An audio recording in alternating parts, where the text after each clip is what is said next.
Buenas tardes, mi nombre es Elena Jiménez, soy profesora en el Departamento de Didáctica de la Lengua y la Literatura en la Universidad de Granada. Es presidenta de la Asociación Española de Comprensión Lectora y, como ya habéis visto en las redes, esta comunicación, esta ponencia, va a tratar de por qué los niños, y bueno, y también los adultos, ¿por qué no entienden lo que leen?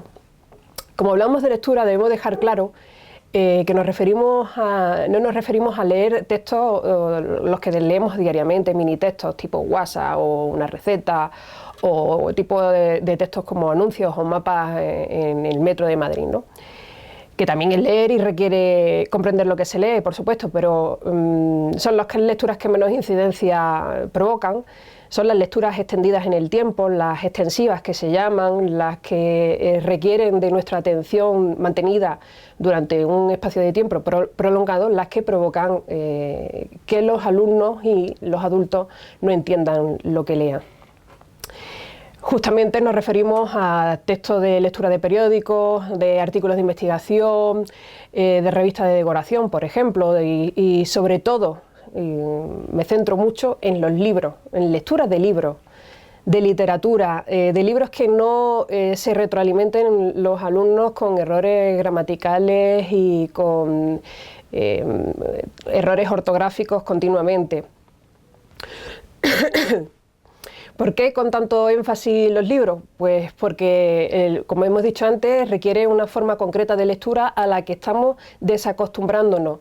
Es decir, ahora leemos más que antes, eso es cierto, pero leemos textos muy breves, textos digitales, textos constantemente nos estamos enviando WhatsApp o online o Telegram.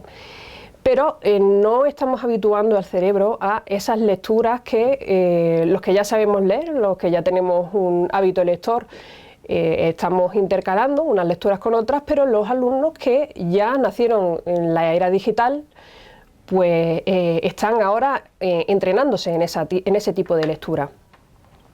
El hábito lector constituye el sistema óseo, la estructura de nuestra educación. El problema surge de que, bueno, todavía algunos no se han dado cuenta de eso. ¿Y esto qué quiere decir? Pues que si hay algo que defina a los alumnos españoles, pues no sabría decir exactamente lo que es, pero por el hábito del lector no lo podemos definir. La lectura no forma parte de nuestra idiosincrasia, salvo excepciones que siempre las hay. Evidentemente hay familias en las que, por ejemplo, hay un hábito lector y salen niños que no leen, y hay familias que todo lo contrario, que no son lectoras y sin embargo sus niños sí leen. Para crear una imagen global, háganse esta pregunta. ¿Leer forma parte de una rutina diaria, al igual que, por ejemplo, ver la televisión? ¿O podríamos decir que se cree usted lector aunque siempre encuentra la excusa de que no tiene tiempo y no lee diariamente?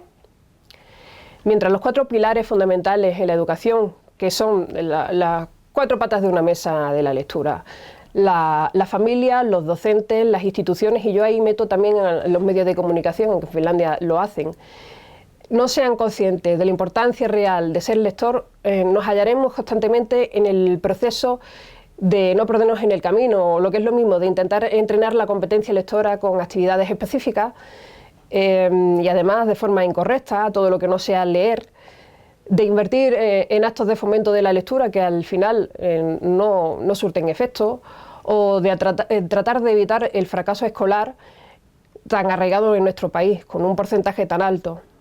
Padres que leen el periódico habitualmente, que por cierto lleva años siendo gratis en internet, y tienen salones con libros, docentes que leen libros y que debido a su bagaje lector son capaces de seleccionar mentalmente pasajes de lectura para utilizar en las aulas con los alumnos de forma espontánea, instituciones que posibilitan que hayan tantas bibliotecas como bares y sobre todo que haya programas de educación en todos los canales y medios de comunicación, evidentemente, en los que las noticias educativas y las secciones sobre educación, sobre lectura, pues tengan una sección fija, no solo la sección de cultura, sino una sección de educación, como lo puedan tener el deporte, el fútbol. Dicho lo cual, y partiendo de esta premisa, sin embargo, existen multitud de situaciones concretas que dificultan la comprensión de la lectura. Nos referimos, evidentemente, como hemos dicho antes, a la lectura extensiva y sostenida en el tiempo. Es decir, lecturas largas y completas que son realmente asimiladas por el lector, en contextos determinados que, para simplificar su entendimiento, los vamos a categorizar en motivos extrínsecos y motivos intrínsecos. Motivos intrínsecos, bueno, pues son los que forman parte de cada una de las personas y que por sus peculiaridades pueden influir en el proceso de aprendizaje. Y estos son, por ejemplo, un trastorno de déficit de atención y hiperactividad, una dislexia, un trastorno del espectro autista, trastorno específico del lenguaje, un síndrome de Down, incluso una discapacidad visual. Es que, evidentemente, ahí hay unas necesidades educativas especiales porque hay un proceso de aprendizaje que es distinto y que tienen que acometerse en las aulas con unos parámetros concretos. La solución, evidentemente, pasa por las instituciones y los docentes que tengan una preparación adecuada y que además encuentren en las familias un apoyo para continuar esos procesos de aprendizaje tal y como los están utilizando en las aulas y también en casa. En cuanto a los motivos extrínsecos, es decir, causados por agentes externos, que pueden neutralizarlos unas pautas concretas, cabría destacar varios. Yo me voy a centrar especialmente en tres, sobre todo en uno muy concretamente. Los motivos emocionales, como por ejemplo la ansiedad, esa palabra tan habitual en nuestra cultura, en la sociedad de ahora. No nos damos cuenta de que la ansiedad forma parte de nuestras vidas y que trabajamos a unas cotas excesivamente altas hasta que nos hace parar y reflexionar, porque nos están causando un problema, por ejemplo, no entender lo que estamos leyendo. Un ejemplo claro, evidentemente, se da en la lectura, cuando estamos intentando leer y somos capaces de recordar la última frase leída, porque la oración nos ha parecido larga y hemos pasado la vista por lo escrito buscando palabras clave para una comprensión general. Y en vez de utilizar en nuestro tiempo para hacer una lectura totalmente parada en el detalle, intentamos acotar ese tiempo lo máximo posible porque pensamos que tenemos otras obligaciones que nos están requiriendo ese tiempo. Esa manera de leer de forma parcial y al acostumbrar el cerebro a este tipo de lectura, hacemos que sea más complicado, dificultamos crear un hábito lector. Nos afecta a la concentración y creamos un círculo vicioso que lo que nos resulta difícil siempre al final nos va a acabar por desmotivar. Una cuestión que nos pueda entrañar un esfuerzo más grande nos provoca que lo rechacemos de forma instintiva. Por otro lado, las TIC, no como un inconveniente, sino como una manera distinta de aprender. Vivimos en la cultura del aquí y ahora y esa inmediatez espoleada por la era en la que vivimos, de la tecnología de la información y la comunicación, en la que la imagen prima sobre la palabra, afecta de forma cognitiva a los estudiantes, incluso también a los adultos, como los informes PISA nos han mostrado. El cerebro humano, que se rige por patrones en su proceso de aprendizaje, está tomando la palabra como fórmula de instrucción, cuando hasta ahora había sido la palabra, hasta cierto punto, la que provocaban un esfuerzo desmedido a la hora de leer o una incapacidad de concentración sostenida, mantenida en el tiempo. Así nos encontramos con que los lectores son capaces de descifrar, pero les cuesta llegar a leer, sumado a constantes desmotivaciones, por ejemplo, las que produce tener estímulos constantemente, como puede ser la televisión, los videojuegos o salir un ratito al bar. Eso produce un desajuste cultural en nuestro país. Y siempre, evidentemente, en detrimento de la lectura.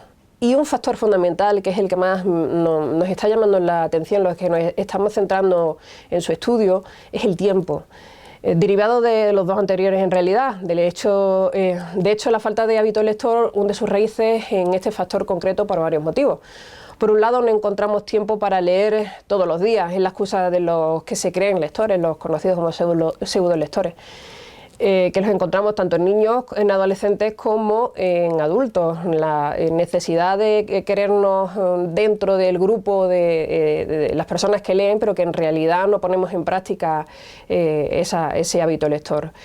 Esos que dicen leer, pero que en realidad lo hacen de forma eventual. También ocurre que no nos da tiempo leer un texto completo porque tenemos 1000 cosas más importantes que urgen hacer. Pues ir a la compra porque el frigorífico está vacío, visitar una página web nueva porque hay algo que nos puede llamar la atención y hay ofertas o cualquier tipo de cosa parecida, ¿no? Entonces, lo que nos damos cuenta es que nunca nos das por descansar con un libro en las manos, sino con los ojos cerrados o quizás mirando la televisión. No tenemos tiempo de pararnos a leer unas instrucciones, por lo que actuamos sin las pautas necesarias. ¿A quién no le ha sobrado tornillo una vez que ha cogido unas instrucciones de IKEA y ha montado una estantería?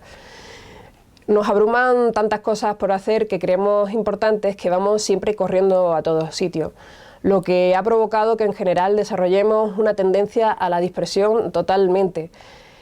¿Quién no se identifica con esa persona que se levanta del escritorio para ir a beber agua y cuando llega a la cocina no se acuerda ni siquiera para qué se ha levantado? O esa ama de casa que cuando cocina se le ocurre tender la ropa y mientras va a tender la ropa recoge los juguetes que ha dejado el niño ese día por medio.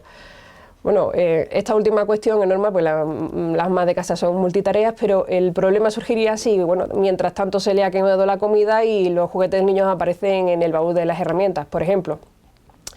En definitiva, la dispersión se ha convertido en un problema que trasladamos a actos que requieren plena concentración, como es la lectura. Además, nos encontramos ante situaciones en las que tenemos prejuicios, nos estamos adelantando, vemos los verbos y los sustantivos en la lectura y ya adelantamos el significado. Hay un vídeo ahora mismo muy reciente que está corriendo por internet en el que un niño de 4 o 5 años está delante de la casa, delante del felpudo y le dice el padre, bueno, deletrea, ¿qué pone ahí? W-E-L-C-O-M-E, alfombra. A eso es a lo que nos estamos refiriendo con lo de anticipar a significados y no leer y procesar lo que estamos leyendo. Por último, la necesidad de leer más rápido de lo que podemos, que es lo que acabo de decir en cierta forma. Hace no mucho apareció en el mercado, aproximadamente hará año y medio, un producto, entre comillas, educativo, que se llamaba Spritz, si no recuerdo mal, y lo que ese producto ofrecía a los usuarios es la capacidad de poder leerte Harry Potter en pocas horas, ¿no? Y funcionaba lanzando una sola palabra al cerebro a una velocidad que podía modular el propio lector, de 250 palabras a 1000 palabras por minuto. Y la pregunta que nos surge, bueno, ¿y para qué esa necesidad de leer tan rápido? Si realmente leer Harry Potter, lo bueno que tiene es deleitarte en el tiempo de la lectura, ¿no? Cada persona tiene una velocidad de lectura concreta, la que viene dada por sus características como lector y matizada por su entrenamiento lector diario, ¿no? Mayor o menor según su hábito, evidentemente. Querer leer más rápido de lo que podemos dificulta la comprensión, es como querer correr antes de saber andar, es algo totalmente contraproducente. ¿Cuáles son las soluciones que podemos utilizar para que esto no ocurra? Bueno, pues el pilar fundamental radica en la importancia de conocerse. Pararse a pensar cuando ha terminado una lectura y no se ha entendido lo que se ha leído. ¿Por qué? ¿Que estabas pensando en algo en concreto? ¿Estabas descentrado? ¿Es que la frase era excesivamente larga?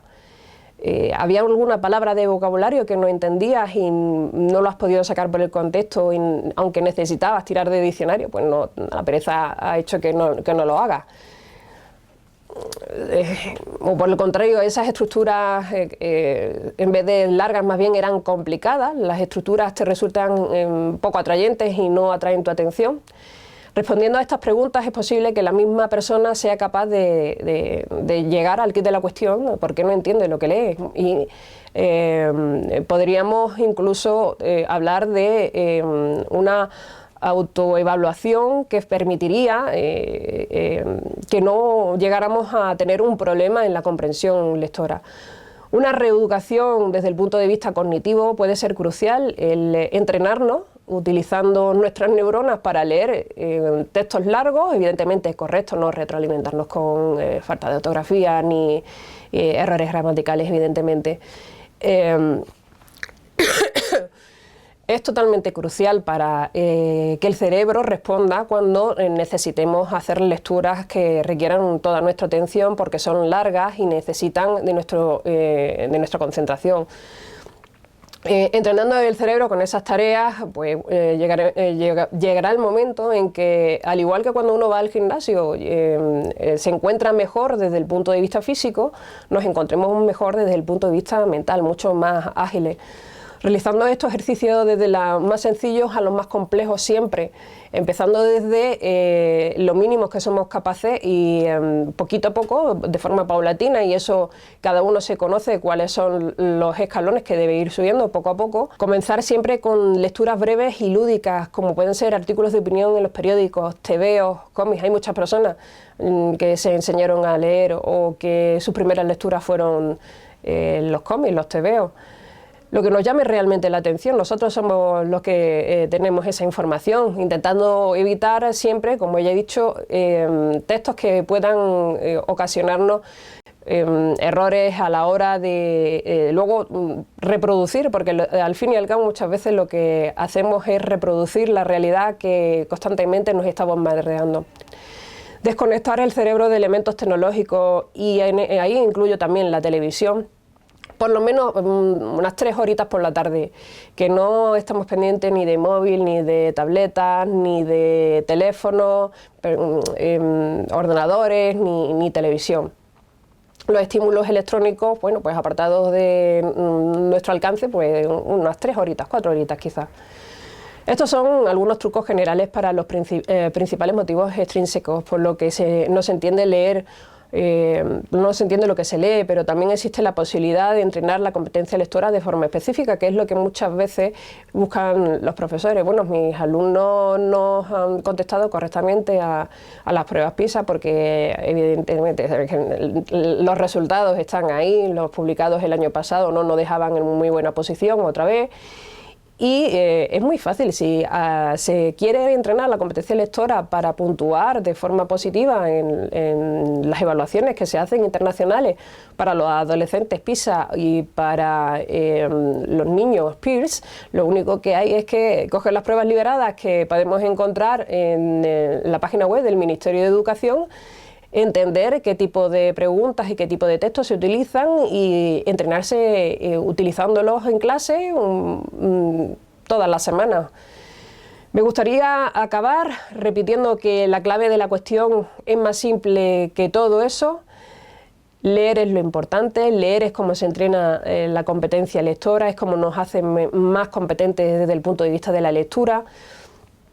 Pero yo quizá iría un paso más allá y pondría como ejemplo no a alguien que lee, sino a alguien que patina. Javier Fernández, nuestro campeón de patinaje artístico. Os invito a que veáis el vídeo que tiene en Radio Televisión Española, uno antiguo, no el último, con el que ha ganado el campeonato del mundo, en el que sale la canción Hero, se pone en internet, se teclea YouTube, Hero. Es Javier Fernández y aparecerá el vídeo. Él en una entrevista llegó a decir que no se sabía las reglas del patinaje, sin embargo, es campeón del mundo. Leer disfrutando, leer como patina Javier Fernández. Gracias a todos por la asistencia, a los organizadores que han hecho posible este encuentro para crear sinergias, en especial a Universal Didactics, gracias a Rafael Villalón, y a los medios que han ayudado a difundirlo, siempre gracias. Ahora os invito a comunicarnos a través de los foros que van a estar abiertos toda la semana, independientemente de que se visualice el vídeo por la mañana o por la tarde. Quedo a vuestra disposición para crear sinergia. Un saludo.